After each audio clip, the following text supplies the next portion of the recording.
Her name means, end quote, the stranger, end quote. That is what Hagar means in Hebrew, the one who is foreign, the one who does not belong here. And from the very first line of her story, that is exactly how she is treated. She is introduced in Genesis chapter 16 with one sentence. Not even a full sentence. Half of one. End quote. Now Sarai, Abram and Apos' wife, had borne him no children. She had an Egyptian slave named Hagar. End quote. That is it. That is her entire introduction. No age. No backstory. No family. No origin. Just a name, a nationality, and a function. She belongs to someone else. She exists to solve someone else and Apos' problem. This is not a story about Abraham. This is not a story about Sarah. This is not even a story about faith or patience or God and Apos' great covenant with a chosen people. This is a story about the woman nobody chose and what God did about that. There is a moment near the end of Hagar and Apos' story where she does something no mother should ever have to do. She puts her child down, and she walks away. We will get to that moment. But not yet. First this. Somewhere in the ancient Near East, around 2,000 years before Christ, a young Egyptian woman is sitting beside a desert spring. She is alone. She is pregnant. She is exhausted in a way that goes deeper than her body. She ran from the only home she had, which was not really a home at all. It was a tent and a mistress and a life that had never belonged to her. She ran because staying was going to destroy her.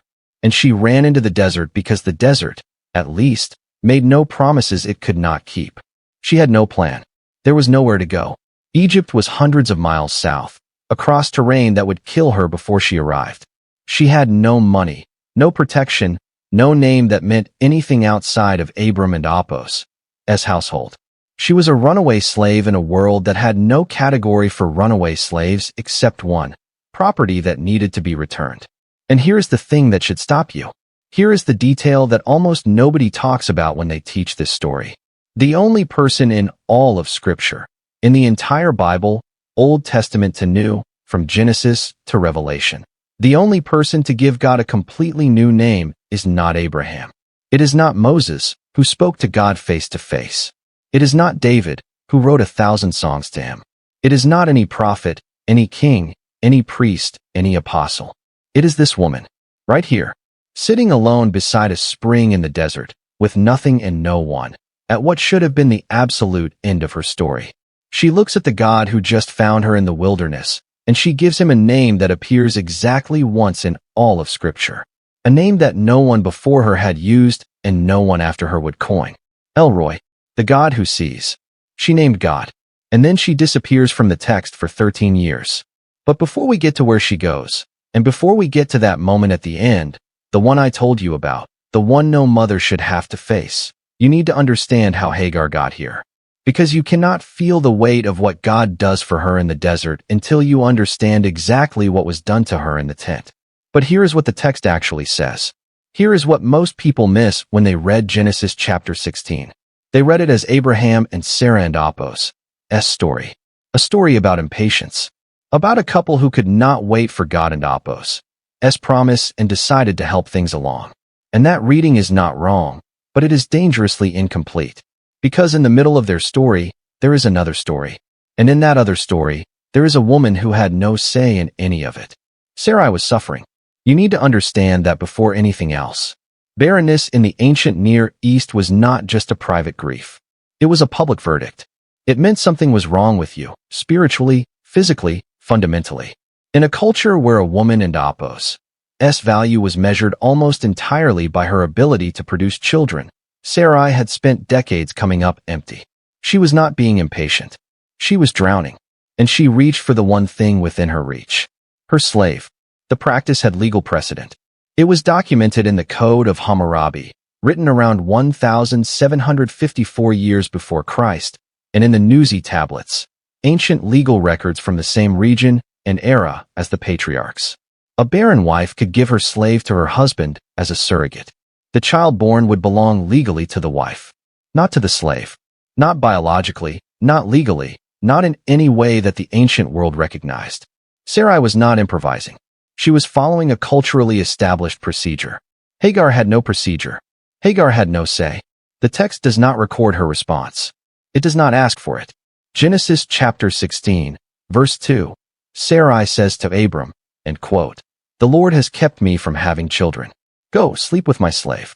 Perhaps I can build a family through her," and quote, and Abram agreed. That is all the text gives us. One woman makes a decision about another woman and Apos, S body.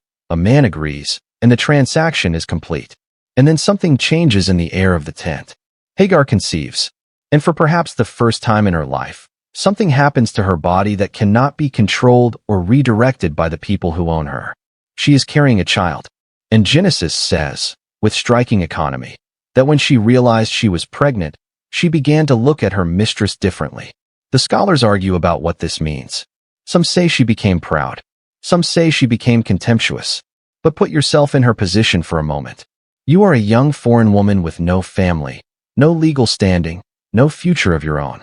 You have been handed from one owner to another your entire life. And now, for the first time, you have done something that the most powerful woman in the household could not do. You are carrying the heir. Whatever Hagar felt in that moment, Sarai felt it too. And Sarai went to Abram. Here is where Abram does the thing that is so quiet you almost miss it. Sarai says, "This is your fault, and she disrespects me, and you need to fix it." And Abram says, in Genesis chapter 16, verse 6, and quote, "Your slave is in your hands. Do with her whatever you think best," and quote. One sentence. He hands her back to the woman who is already hurting her.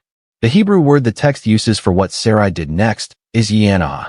It means to oppress, to afflict, to humble by force. It is not a mild word. It is the same root word used 17 times in the book of Exodus to describe what Egypt did to the Israelites. Centuries of slavery and brutality and systematic crushing of a people. The same word. Here, in one household, one woman does to one Egyptian slave what an entire empire will later do to her descendants. She ran. Of course she ran. She ran into the desert with nothing, no destination, no protection, no plan, because the desert was the only place left that Sarai could not reach her. And somewhere out there, exhausted and alone and pregnant and utterly without options, she stopped beside a spring of water. And that is where God found her. The Hebrew word is matzah. It means to find, but not by accident. It implies active searching. The angel of the Lord did not stumble upon a runaway slave by the side of a desert road. God went looking for her. He found her. She had not come to him. He came to her. And this is where it gets remarkable. The angel of the Lord appears to Hagar beside that spring in the desert. Not in a dream. Not through a prophet. Not through a burning bush or a still small voice or any of the elaborate divine machinery that God uses elsewhere in Scripture. Face to face. Direct. Personal. But pay attention to something before we go any further. The angel does not appear to Abram. The angel does not appear to Sarai. The woman who initiated this entire situation, the woman with the tent and the legal standing and the name that people in Canaan actually knew. The angel goes to the desert. The angel goes to the slave. The angel goes to Hagar. In a culture where a woman of Hagar and Apos' status was considered, legally, socially, in every way that the ancient world measured worth, to be barely a person at all, God sends his messenger to her specifically, not as an afterthought, as the destination. The angel speaks first, and what he says is not what you might expect.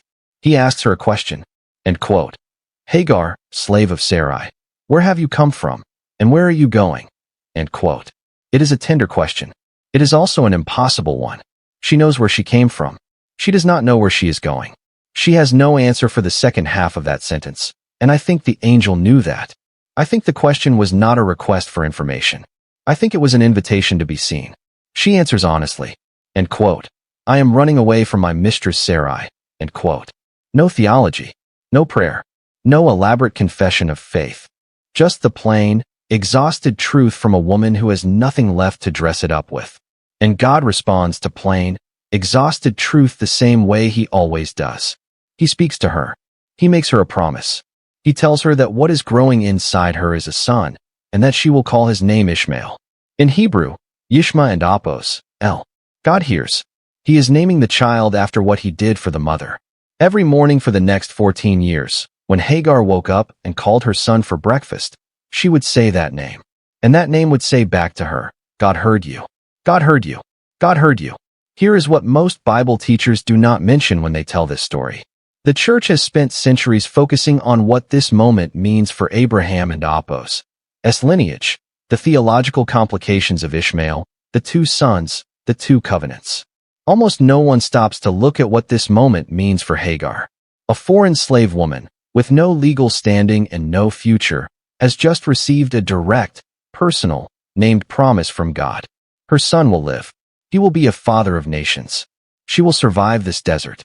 She is not a plot point in someone else and Apos' story. She is the recipient of a covenant promise. And then she does the thing that undoes me every time I read it. She looks at the God who just found her. This woman who has been owned and used and discarded and who ran into the desert to die.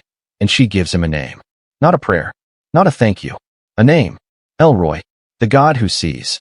The Hebrew root is Ra and Apos. Not a glance. Not a passing look. To see with full attention.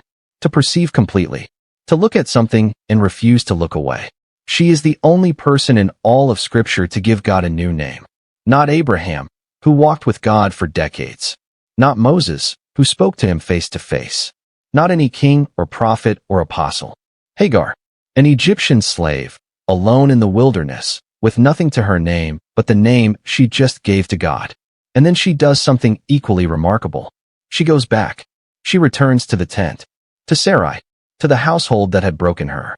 The angel had told her to, and she trusted the voice that had found her in the desert enough to obey it.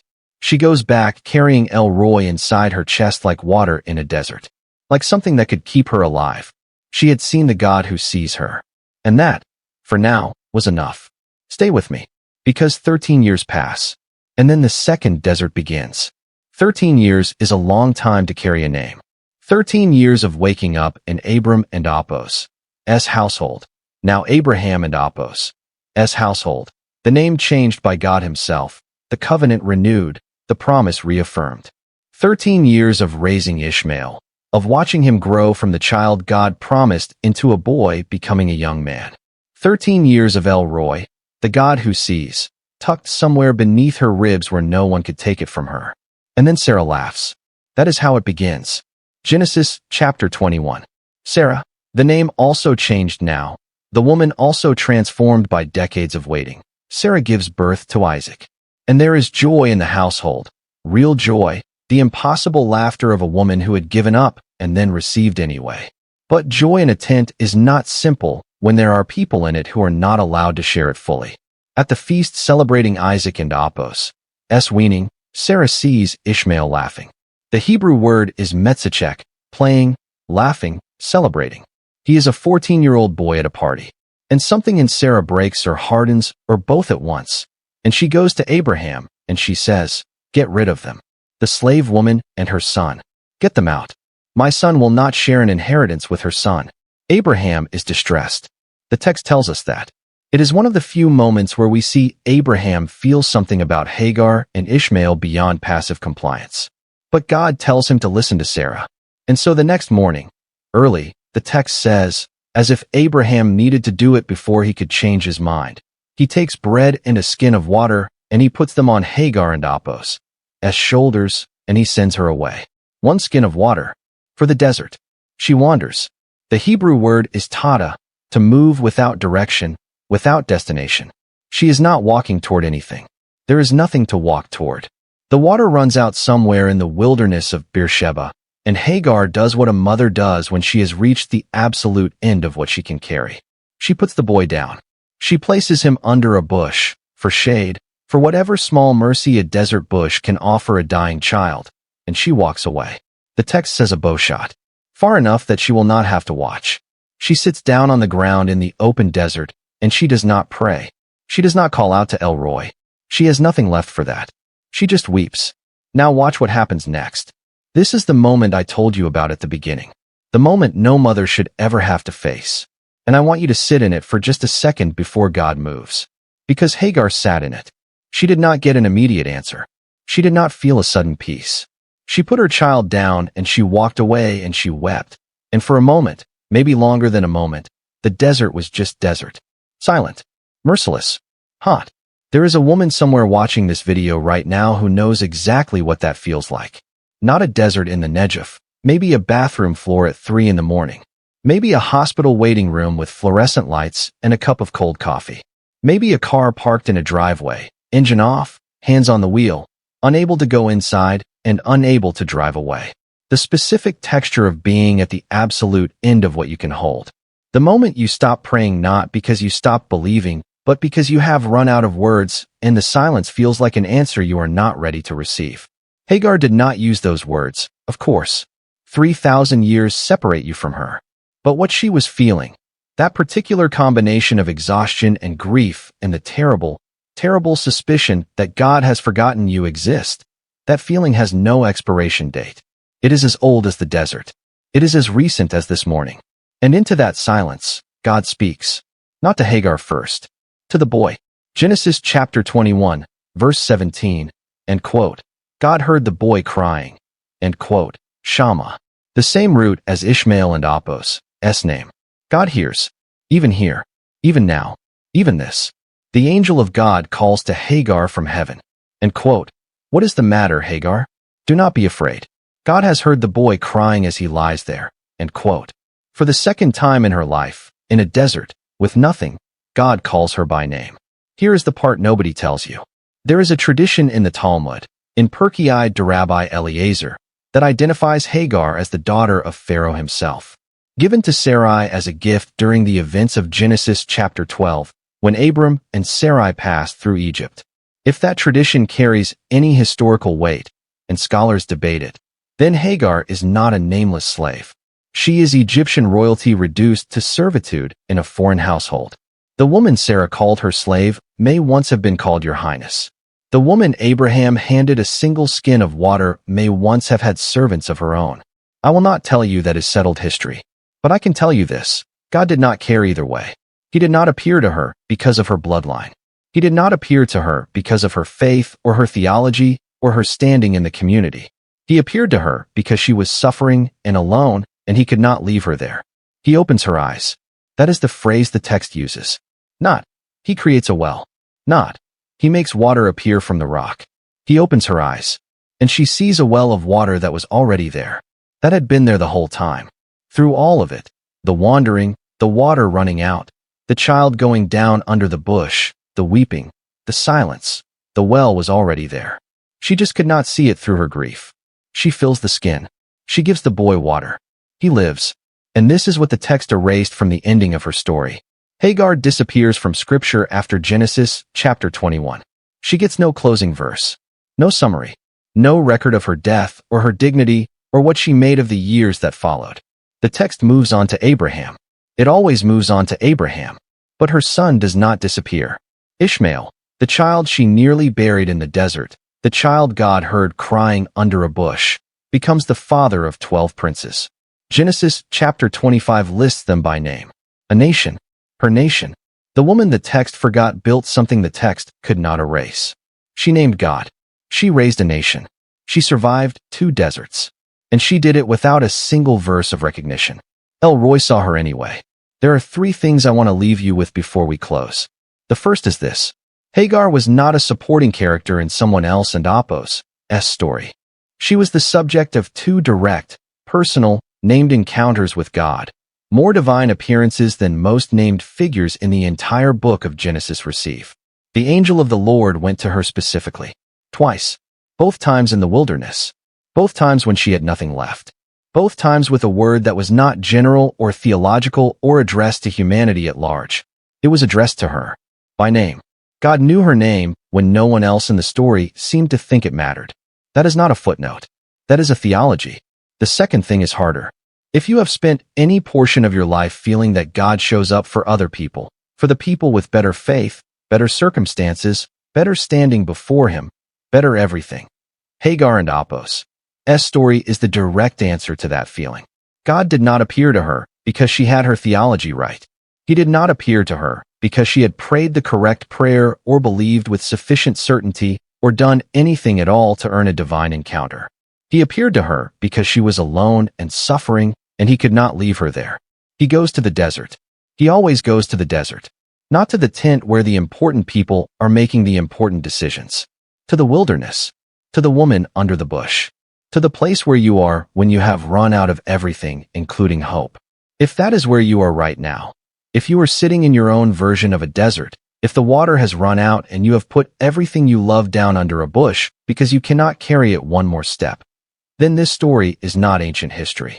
It is a word spoken directly to you today from the God who went looking for a runaway slave woman 2,000 years before Christ and has not stopped going looking since.